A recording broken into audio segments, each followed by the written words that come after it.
Hello and welcome back to You and I for the Kenai. I'm Aaron, and as always, I'm here with Koebryn today. Unfortunately, Eric is out of the office today as he's gearing up for finals week. School's coming up to an end, so good luck to Eric on the rest of his finals. He's sticking true to that 4.0, so we're proud of him. But we're here with Dale today. Dale is the medical director of behavioral health for Central Peninsula Hospital. Dale, how's it going today? Good. How are you today? Dandy, man. Awesome. I just messed up. I think it's worth noting, though, I just completely messed up the intro. So this is intro number 2. I called Dale Dave for the first time in my entire life. I coach with Dale, actually. We coach wrestling together. I've never messed up his name a day in my life until just now. But it's besides the point. We're here to talk about some of the programs that Central Peninsula Hospital is offering today, and specifically the medical assisted treatment program. If you could give our listeners just a little rundown about that. Sure. Well, there's different approaches to treatment for substance use disorder. Medical assisted treatment or medication assisted treatment is just one layer of treatment.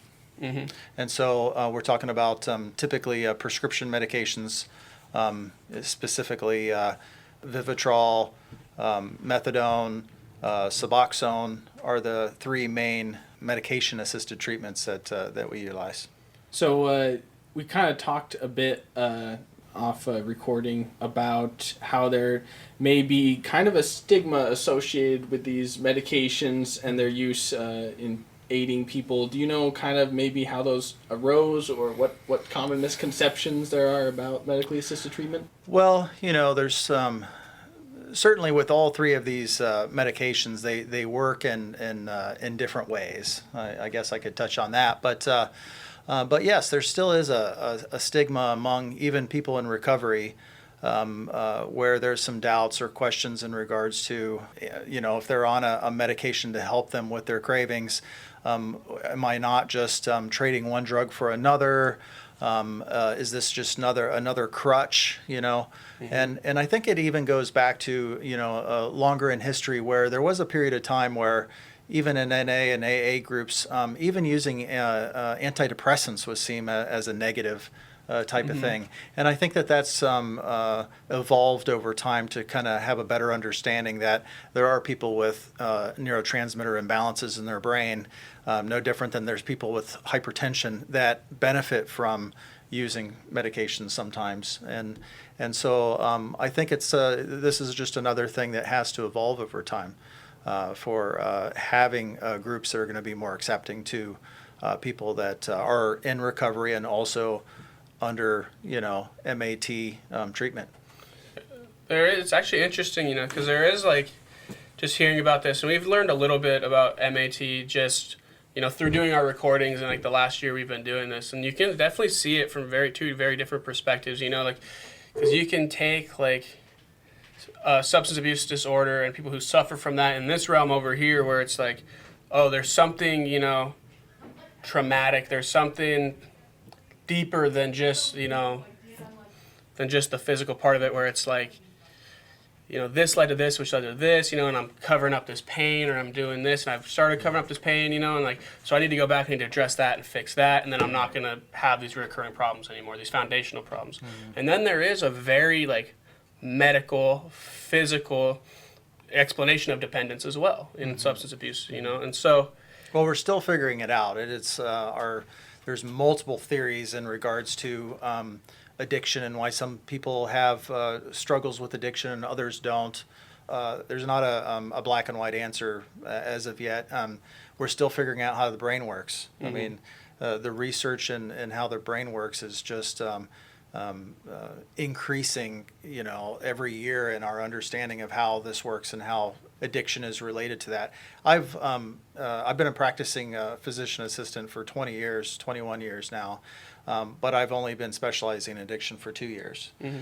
And so my understanding has quite evolved even just during that 2-year period of time as well. When I first came into addiction medicine, I was similar to probably a lot of other providers out there thinking, why would we put somebody on a medication that is still an opioid to treat mm-hmm. their opioid addiction? Yeah. And so after having interaction with 450 or 500 people struggling with addiction, my attitudes have had to change and evolve over time as well.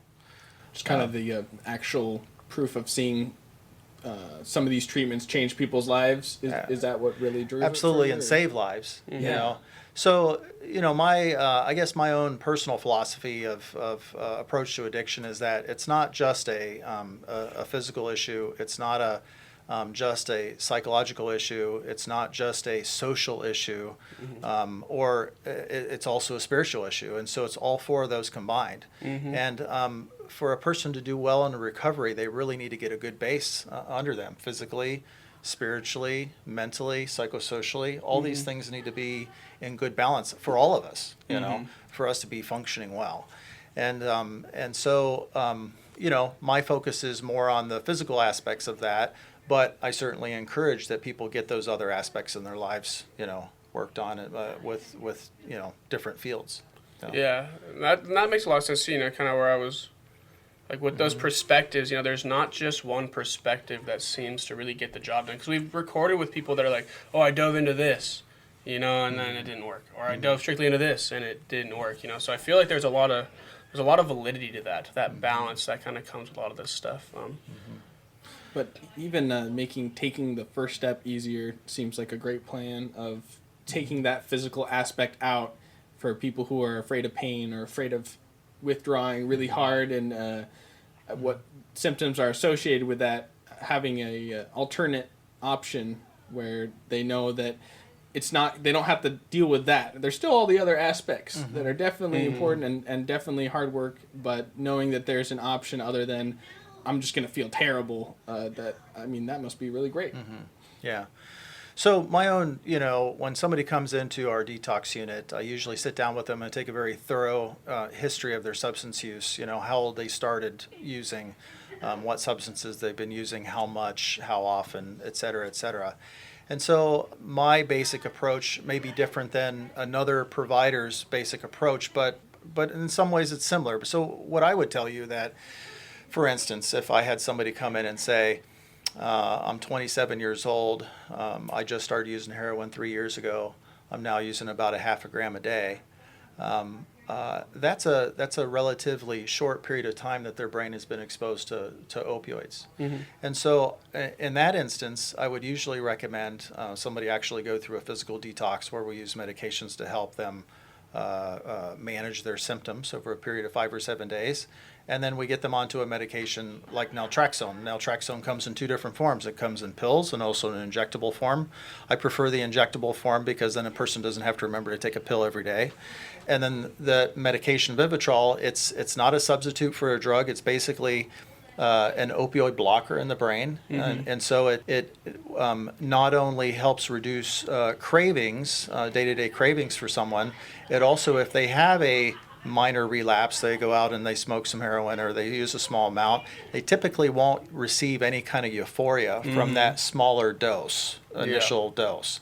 Now, certainly I've had lots of my patients tell me that they've used beyond the capability of coverage, and there's certainly that. And there's a great risk of being on Vivitrol. One of the downsides you were asking me about is that some people who go on Vivitrol will then turn around and try to overcome it by using, and then that puts them at a significant risk for overdose and death, because it won't prevent death. It won't prevent the respiratory suppression.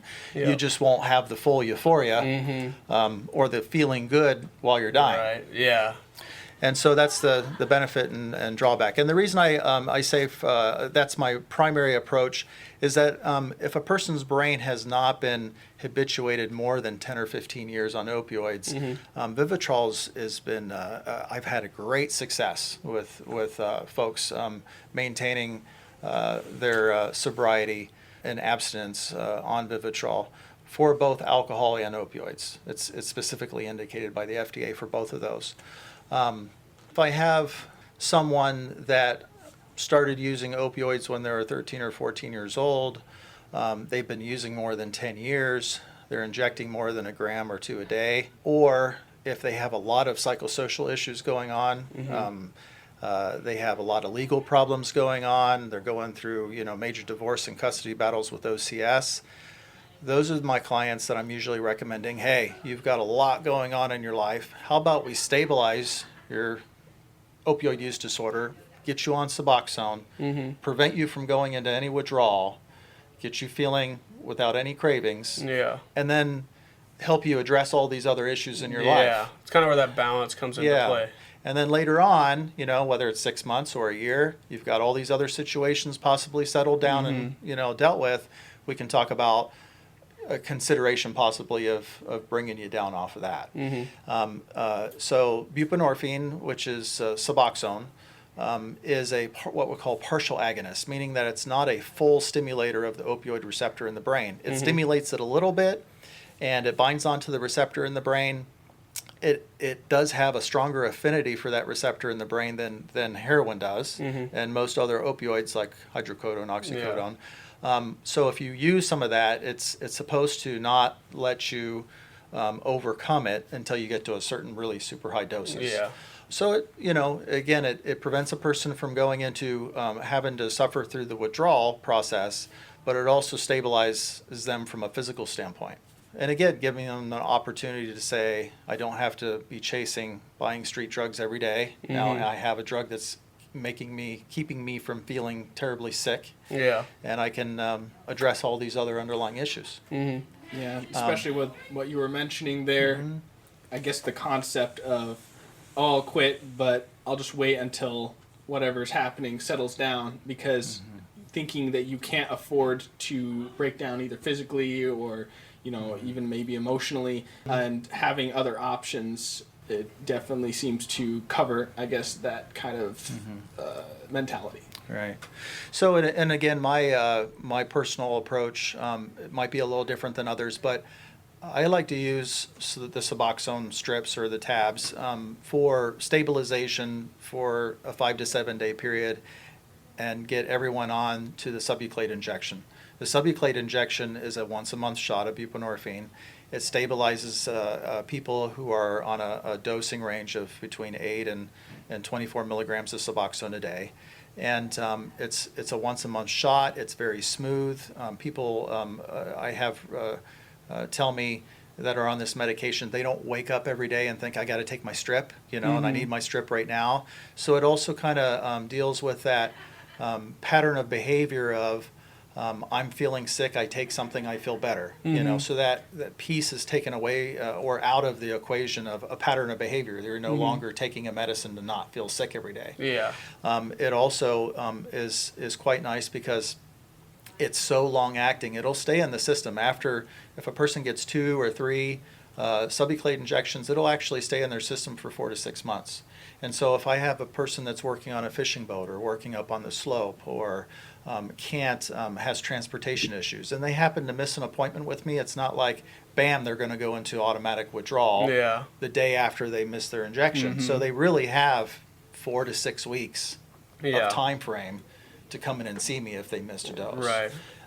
And so it's a matter of convenience. Or for somebody who's pending possibly an incarceration, you know, if we can get a couple shots into them, they won't have to worry about going through acute withdrawal, curled up in a ball in a jail cell. You know, it'll keep them stabilized. So there's a lot of benefits with it. Of course, you know, I know all about the clients tell me about folks that deal and trade with their strips. You can buy them off the street. And I have a lot of my clients tell me that when they were on the strips, they automatically also became a target, meaning that if I know that you have strips, hey, how about, you know, you sell me one of your strips and I'll give you a little of this. And so it makes you a target for other people to draw and try to wheel and deal with what you have. Yeah. And that's not a good situation to be in when you're early in recovery as well, you know. Definitely. Like, almost pushes you back to just that mentality, you know what I mean, of the running and gunning and wheeling and dealing, you know, this is just what I do kind of thing. And I imagine that's kind of a slippery slope. You know, just even trying, you could be trying as hard as you want, you know, to keep living sober more, you know.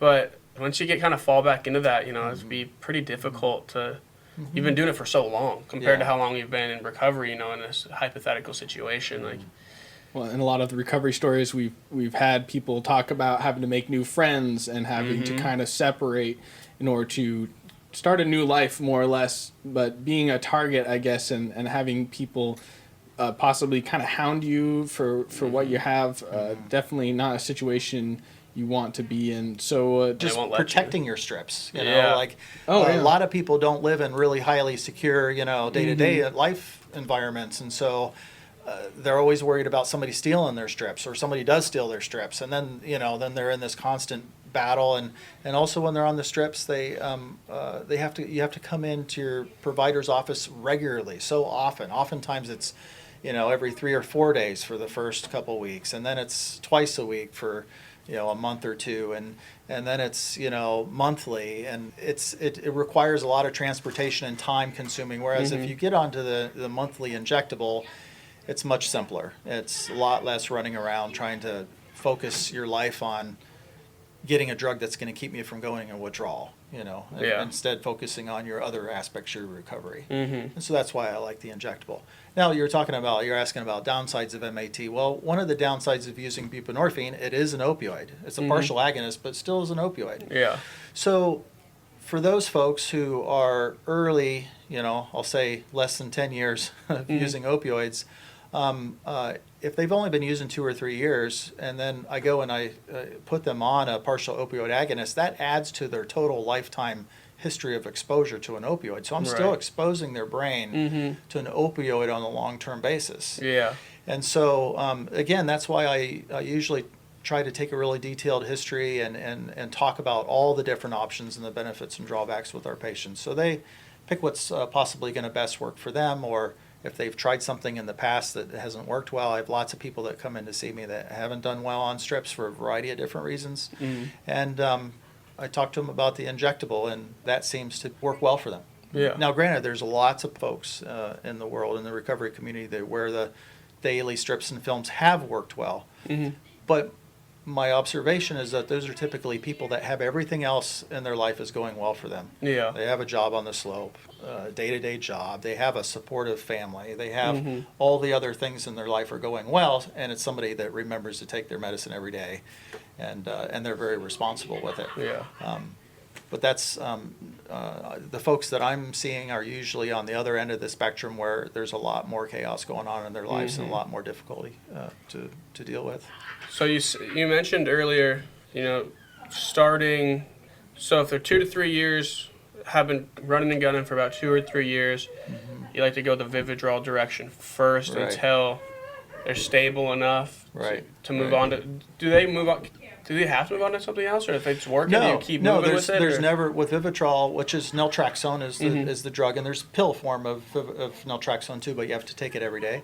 But with naltrexone, there's never any withdrawal from it.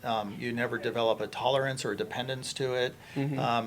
So it's not an opioid, or it's not stimulating any kind of. It's not a receptor stimulator. It's a blocker. It's an inhibitor. Yeah. Okay. Right. It's an antagonist, is what we Yeah. call it. And so, so if a person, and usually I recommend most of our clients stay on Vivitrol for at least somewhere between 6 and 12 months. And if they're doing well on it and everything is going very well, and then they want to try going out without it for a month, and then they report back that, hey, my cravings are coming back, then we just go back on and say, hey, well, let's stay on it for a year. I have one person that's been on it for, I want to say about 16 or 18 months now. Doing beautifully well, but a lot of people are able to come off of it somewhere between 6 months and a year, and maintain sobriety.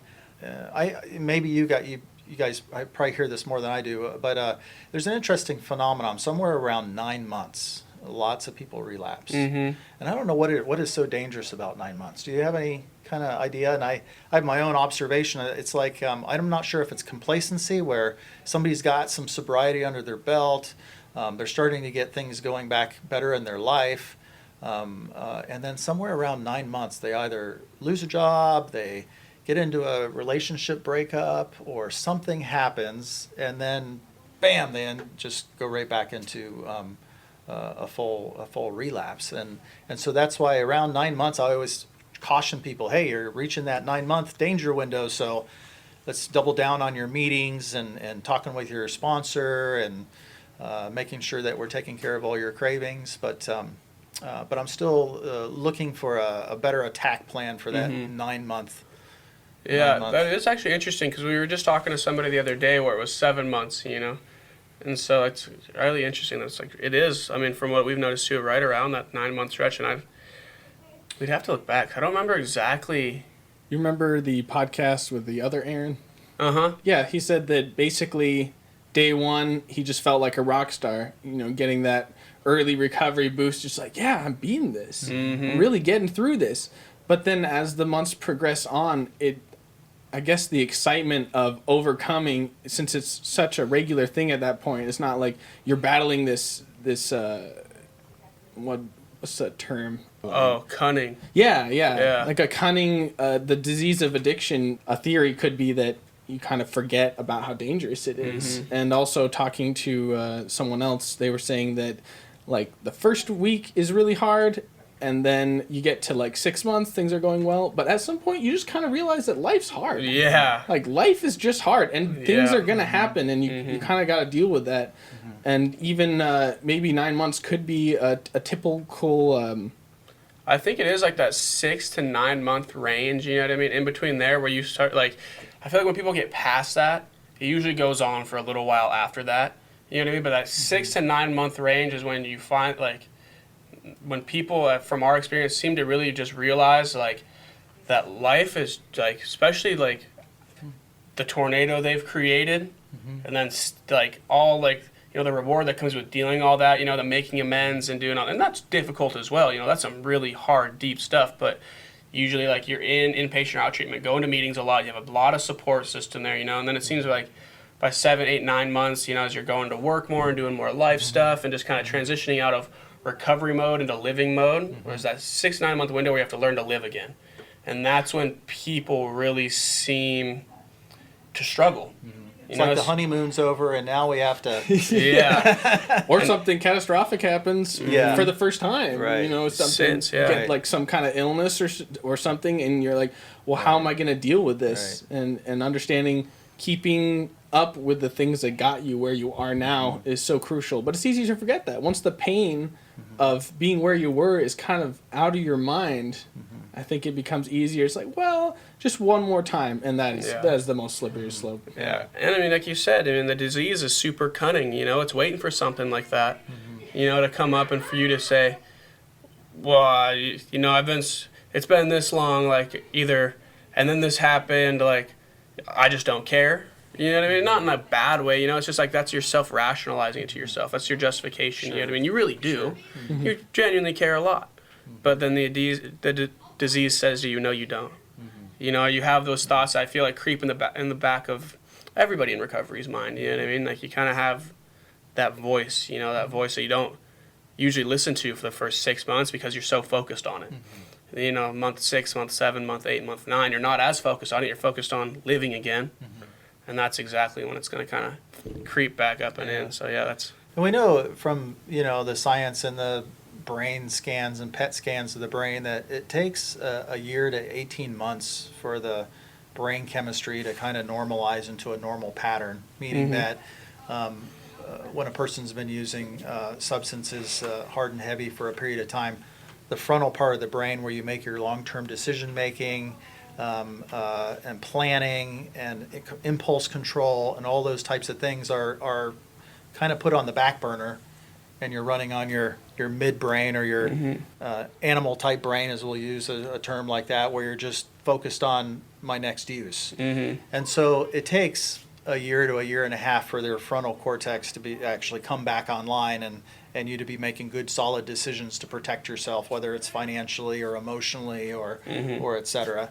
And so I think a lot of folks get out there to somewhere between 6 and 9 months and they think, I got this now, I beat it. I got it. The war's never over. Yeah. Got her whooped. Or I can return to a little bit of alcohol use. I can be a functional, recreational user of this other substance over here, and I can get away with it. Man, it's a slippery slope really quick. It is. Oh yeah, that's really interesting.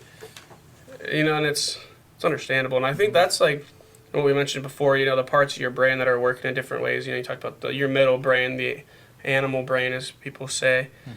Versus the front of your brain. And I think that's really like when it comes to stigma, a hard part for people to really wrap their mind around, is like, they're making this choice you know, to do this? Like, does nothing matter to them? Like, you know, or like they ask like all these like weird questions. Well, weird to us, I guess, but like to maybe some people normal questions, where it's like this disease attacks you at such a neuron level. You know what I mean? Right. It's such a small, detailed level, like your base foundational level, where Right. like all the things we think we need to survive, you know, food, water, shelter, all these things that come naturally, you know, taking care of your kids, you know, reproduction, like these animalistic, like root evolutionary necessities to life become completely enveloped in, oh, to do this, I need to use. Right.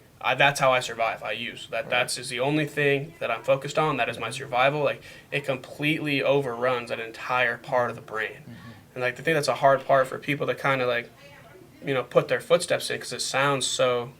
Right. Yeah, sounds easy. Hey, just Yeah. stop. Well, Yeah. but there's a lot more to it than that, and Yeah. and for sure, and you know, we all run on day-to-day basis. We run on a brain reward drive system. There's of course more to it, in my opinion, than that, but you know, I take my kid to a wrestling practice and we wrestle hard and he improves. I mean, I get a dopamine release from that. I feel Right. good at the end of practice. Like, you know, we're doing something good, right? But if I was hijacking my brain with substances, I wouldn't get that dopamine release. I wouldn't feel good about any kind of accomplishment. Oftentimes, you know, whether it's work related or relational related or et cetera. And we know that from science that for instance, women who are co-occurring using whether it be heroin, methamphetamine, when they have a brand new baby, they don't release the same levels of hormones after birth that women do who are not on those substances, and so they do not make that brain connection with their own babies. Yeah. And it's understandable that there's a problem there, and you know, we need to realize, you know, meet people where they are, and we may not have a full understanding of everything, why they make the choices they do, but we can still offer them help and a different opportunity to change direction. And you said it took like what was it, a year to 18 months for the wiring to kind of change into a regular reward system. Right. Do you have clients who say something to the effect of like, I'm afraid that I'm never going to feel good again, or I'm never going to be happy? Absolutely. I have people that, you know, feel that. And, you know, there's also a lot of you know, with that said, there's also a lot of co-occurring disorders, you know, meaning that, you know, I have a lot of clients that either had evidence of chronic anxiety or depression before they even started using drugs. And oftentimes there's a lot of, you know, there's a segment of the population that starts using drugs because they're self-medicating their underlying anxiety, depression issues. And so you may go through rehab recovery and you know, clean that out of your system, but you still have the anxiety and depression there. Right. Yeah. And then that may not go away because that is your baseline. So then we have to address that in a different way. But so when people say, am I ever going to feel that connection again with, you know, this, that, and the other, I say, well, I'm hopeful that it'll be better than it was. Yeah. Right. Yet there could be something else that's going on more than just, you know, the addiction process going And on. I think that's something like when it comes to stigma too, that's worth addressing. You know what I mean? Is like we wouldn't look, I mean, in a societal sense, we wouldn't look at people who are on antidepressants as negatively as we would someone who's on something like Suboxone. You know what I mean? Because it's like, but it is. It's very. It is, but there's still a strong stigma with mental health as well. you Yeah. know, with mental health issues, there's plenty of stigma as well as there. I think it's less so in my opinion, and that's taken a lot of work over a long period of time. But again, you know, science doesn't have all the answers to the brain because we're just starting to figure out. I mean, there's some medicines that are coming out that work on what we call the glutamate system in the brain that is just, it's astronomically better than anything we've had before. And so, you know, what we talk about, what we're doing now, it could sound like, you know, leeches and bloodletting in another 10 or 15 years. Right. I mean, Yeah. literally. I mean, Yeah. we are advancing so quickly with our treatments and things like that. But at the same time, sometimes the newest, greatest treatment ends up being falling flat on its face after we try it out for 5 years. So Right. we always have to be guarded about the newest, latest, greatest things as well. You Mm-hmm. know, so yeah, it's a new and interesting development now that we're getting more dollars for research and to focus on it.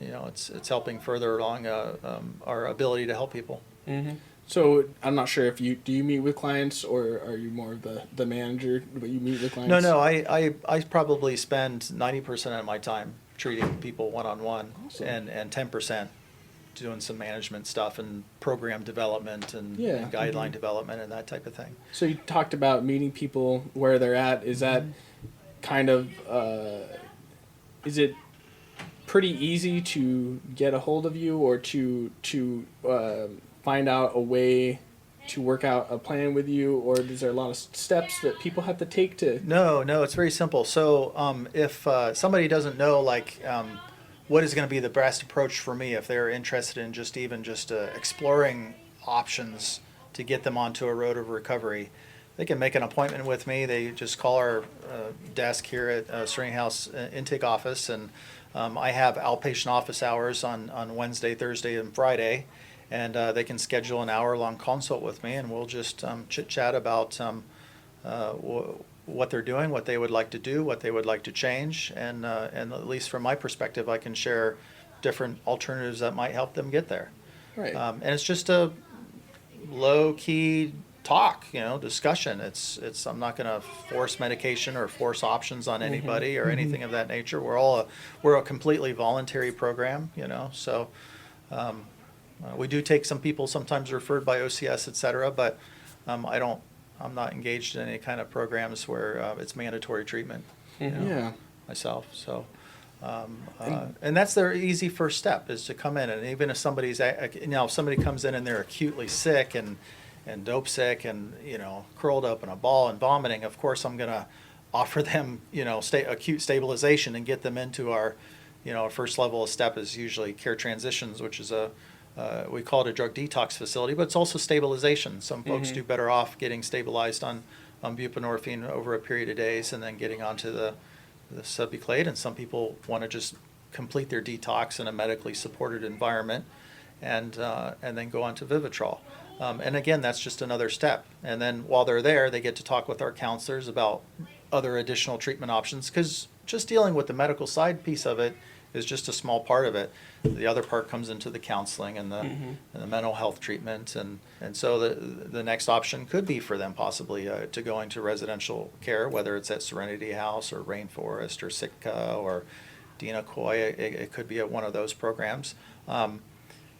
It could be just intensive outpatient treatment, whether it's at Cicada or one of the other. The best plan for them could be a faith-based group, through their own local church, et cetera. So there's lots and lots of different options, but it has to start with sometimes just coming in the door and exploring what are all the options available. Yeah, and you definitely want them to succeed, and you have the experience to create a plan that would result in pretty much the best chance of success.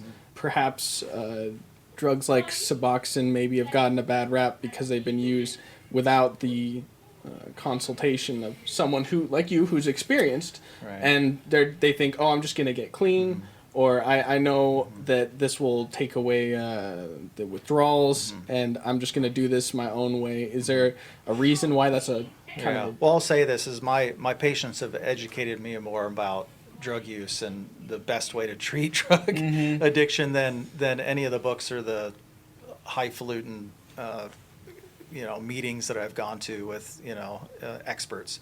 I mean, literally just listening to somebody and their history is usually that tells me everything I need to know. They'll tell me what'll work best for them. It's just picking out the pieces. But for instance, I do have patients that come in and say, oh, I tried Suboxone once and it made me so sick. And then I just ask them, well, did you wait until you were in mild to moderate withdrawal symptoms before you took it? Well, I had some sweats and felt restless, so I took one. I said, well, then you probably kicked off a bunch of heroin off your receptors and you threw yourself into a precipitated withdrawal. So it probably made you feel worse, didn't it? Yeah, it made me feel worse. And I said, you didn't quite wait long enough before you started it. And so that is not an uncommon story. Yeah. And the other thing is there is a little bit of naloxone in each suboxone film. And so not much of that is absorbed in the mouth or in the gut, but sometimes people forget that there is a little bit in there. So if you take it, so let's say you used heroin 4 to 6 hours ago, and then you start craving, and then you take a Suboxone dose, you're probably going to get sick. Yeah. It's not to be expected. Usually, we don't start a Suboxone induction until somebody hasn't used for at least 8 to 12 hours, and they start to have all the classic signs of withdrawal symptoms, and then they usually feel completely reversed and better within an hour. So there's a period of time where there'll be some initial uneasiness or uncomfortable, but once you get them stabilized, they're back to their normal selves essentially. Yeah. And really driving home the point that it's not, what you do isn't a place where people walk in and you tell them what's wrong with them and tell them how to fix it, Right. and like, okay, and then you send them on their way. Right. It's like, this is a conversation. This is planning out recovery. This is getting access to the tools that present the best chance of success. So people coming to you and talking to you is really just, it's beneficial. Right. It's just a step, and everybody. I had one of my my clients tell me before, it was very like an epiphany. As she's told me, she said, "There's 1,000 ways into addiction, and there's also 1,000 ways to get out of it.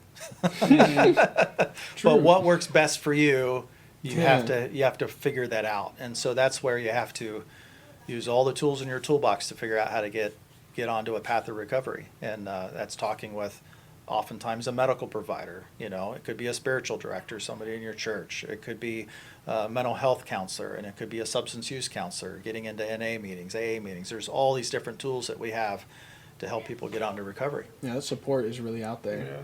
Or, I feel like it could be a combination of all of those, honestly. And is it usually, I would imagine it usually is a combination of all those that really have a lot of success, kind of addressing all, like we talked about earlier, all these different pockets of needs that each person has, and somewhere along the lines of their own needs, really. My pockets may be different than yours, and the next person's the next person. So, Right. yeah, that's really interesting. You said you had 4 layers to this medical assisted treatment, right? If you could run through those for us. Our four layers that we have in our program is we have an outpatient medical facility, which I see folks, and then we also have another provider. Kathy's a nurse practitioner. She actually specializes in women's health, so a lot of our women end up seeing her for those issues as well as their addiction issues, and she's here on Mondays. So from the outpatient medical aspect, and then we have for people that are just unable to cut down and stop using and detox themselves, we have care transitions, which is usually people stay there for between 5 and 7 days. We have nursing staff there to administer medications and give support. We also have peer support people that work there as well. So I guess the third layer is Serenity House itself, which is a residential 28-day rehab program where people learn not only new tools for coping with day-to-day life issues, but also their own personal quirks and struggles. We all have them. We all have them, and if we can't identify them, it's hard to ever cope with them. Yeah, definitely. You don't and we know all what have you them. know until you know it. Yeah, that's right. And so that's where they work on those things. And then after Serenity House, if somebody doesn't have a good, healthy living environment to return to, we also have Diamond Willow, which is a sober living center. It's a residential, basically it's almost like a live-in apartment kind of complex where people can live there in a safe, sober environment, but also come to intensive outpatient, do their daily group meetings and that type of thing, while they're also working on whether it's further education, working on their job skills, all those different types of things. And so we're really blessed in this small community to have a comprehensive options for substance use. Even in, Anchorage, they don't have some of these components. And I talked to other providers in the state, and it's a struggle to just try to do one piece of it and not have everything available at our disposal to help people into recovery. So if someone walked through your door and they had no idea how they were going to get into recovery, but they just knew that they wanted to, they could come see you, talk to you, and figure out what could work for them. Absolutely. And if they're willing and motivated, I mean, literally for the next year to year and a half, they would have no worries or concerns about paying for a food bill, paying for electrical bill, so all these things can actually be kind of taken off the table for them. All they have to do is focus on their recovery and their sobriety, and it'll be taken care of. That's amazing. That is amazing. And we do hear that a lot, from our previous podcasts and a lot of our recovery stories, just how, especially for a small community, how amazing this recovery community is, number one. I mean, and then within that, all the resources that we do have here, we've done a number of community resources outside of Serenity House as well. We've done one with Cicada. We've done one with, we did a 5-part series with Lee Shore. There's so many resources here in just this small little community. It is pretty, actually, seems pretty rare, first of all, and then second of all, pretty amazing. Especially you can just walk in as like your office, like you said. Where is your office? Well, it's just up the hallway here. Just up the hallway? Yeah. Oh, yeah, right where we're at. We're at the Serenity Intake office today, so they can set up an appointment with you just by calling the Serenity Intake office. Call the intake office, and then we can set up a consultation, and a good first step. Yeah. And we just kind of lay out the options for you. Right. And sometimes we find, there's lots of family members in the community that have no idea what to do next. What do I do next? And so they're also welcome, even if their loved one maybe isn't ready to take that step to come in. I'm happy to talk with family members who just want to come in and sit down and talk about what options are available. What do I do now? I'm happy to help them try to make sense of all that. Yeah, definitely.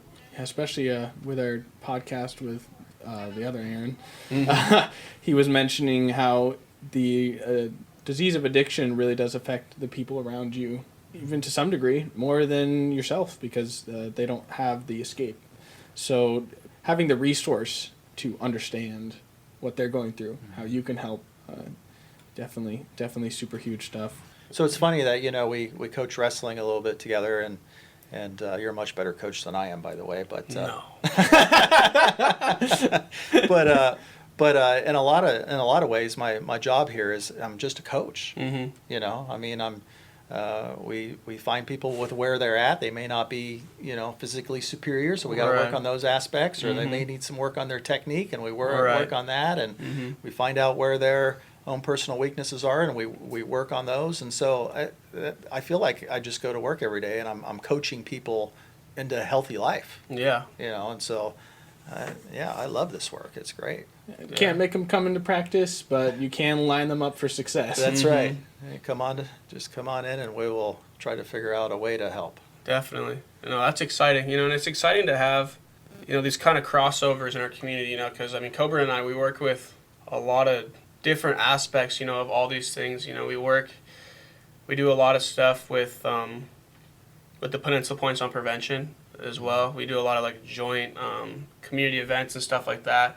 They have a bunch of programs going on, like with the Did You Know program. They have a Green Dot program, and then we have our media stuff we do with Change for the Kenai and our Safe program, and then we get to do this podcast stuff, and kind of learn more stuff like this. And then we have guys like Dale, not Dave, out in the community as well, kind of getting to work with the youth of our community, and kind of stuff there. So it is actually it's interesting how this community fabric is kind of woven in a lot of ways together to kind of look out for each other, and kind of keep all this going the direction we want it to, and really just a community that's built on helping people, which I think is a big transition in, culture from 15, 20 years ago, It wasn't necessarily about not helping people. It was more about looking out for yourself first, and then kind of, if I could, these other people. Whereas now we're seeing a lot of people, a lot of volunteers with the points on prevention, especially Change for the Kenai. We have a lot of volunteers.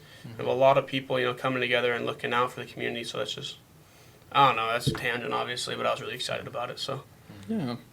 Any parting words for us, Dale? Any words of encouragement? Well, we're, I just, again, I think we have something really special going on in our community, and it is unique in a lot of ways. It's super exciting to be here and to be available to help my neighbors. Can people come into the Serenity Intake office and ask for you and set up a meeting? Yeah, absolutely. They can come in anytime. The office is open Monday through Friday from 9 a.m. to 5:30 p.m. So they can come in any of those hours to fill out an application packet and ask for an appointment with me. And that's at 245 North Binkley. Yes. Upstairs. Yep, just right next to the Soldotna Library on the second floor. So maybe if you're listening to this and you think there's no hope or that there's no options, or perhaps you have a loved one who you don't know how to understand them or how to help them, knowing that there is this option here at Serenity, you can come by here and get some direction on kind of where to go. I think that's great. And also this weekend, this Saturday, from 5 p.m. to 8 p.m. at the Kenai Central Auditorium, there's a presentation by Dr. Brandon Hall. We call him Making Sense of Addiction. He's going to go over, some of the common misconceptions with addiction and other compulsive behaviors, I understand, as well. So yeah, Dr. Hall's one of my collaborative physicians. I'm Nice. super excited that he's working here in our community now because he has a very strong background also in behavioral health and substance use disorder, as well as being a primary care physician. And so I'm looking forward to attending his talk, and we communicate regularly with each other and bounce ideas off of each other regularly. So I hope anybody who's interested in learning more about the neurobiology of addiction and maybe explain to family members, et cetera, about possibly a better explanation, a better understanding of why people struggle with this. And what's the day on that, just in case we have listeners in the future? Saturday is the 4th. Yeah, May 4th. Awesome. 5 p.m. to 8 p.m. at Kenai Central Auditorium. There will be food will be provided. RSVP not required, but appreciated. You can call it 907-714-4521. There's also CNE credit provided and behavioral health continuing education provided. If you see some of these flyers around town, Koebryn and I have been vigilant in dispersing flyers. It says those behavioral health continuing education credits are pending. They are not. They are a go, for lack of a better word. So, yeah, thank you, Dale. Thank you very much. Yeah, thank you This for your has been- time. Good talking of with you guys. course, yeah. Thanks for all the good information. We're excited. Post this out. But, yeah, we are you and I for the Kenai. That's it.